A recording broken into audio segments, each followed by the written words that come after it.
Salut, c'est Trado. La séance d'aujourd'hui s'achève avec un gain de 0,5% qui permet de confirmer le passage au-dessus de la moyenne mobile à 20 séances.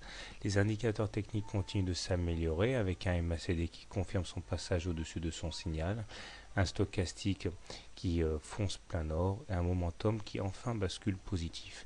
La M7 adopte une pente très pentue, ce qui veut dire qu'elle jouera d'autant mieux son rôle de support en cas d'attaque baissière.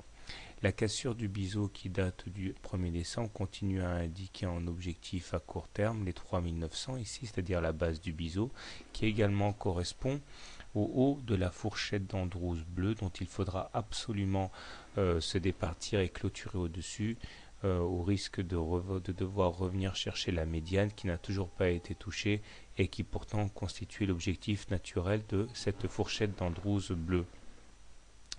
Nous avons donc finalement une configuration assez intéressante. La tendance n'est pas encore haussière puisque pour qu'elle le soit, il faudrait que la M20 soit croissante et que nous soyons au-dessus. Pour l'instant, nous sommes seulement au-dessus d'une M20 décroissante, ce qui signifie uniquement que la tendance baissière a été cassée. Cependant, nous sommes toujours à l'intérieur de ce grand canal ocre-marron et si la rotation devait parvenir à son terme, il faudrait s'attendre à aller chercher les 4000 au moins, c'est-à-dire le haut du canal ocre. Alors même si la tendance pour l'instant est toujours neutre à mon sens, il demeure que, étant donné que les indicateurs techniques sont clairement en cours de retournement, il y a un avantage psychologique pour les haussiers. Je signale enfin que nous avons cette épaule-tête, épaule inversée ici, dont l'objectif est représenté par le report de l'amplitude de la tête au-dessus de la ligne de cou, qui lui aussi indique un ralliement du haut de la fourchette d'Andrews bleu.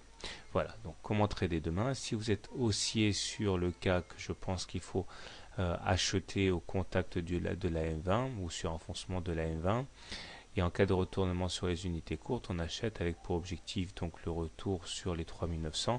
Stop loss en cas de clôture sous la M20 baissière, puisque cela voudrait dire que la tendance redeviendrait donc baissière.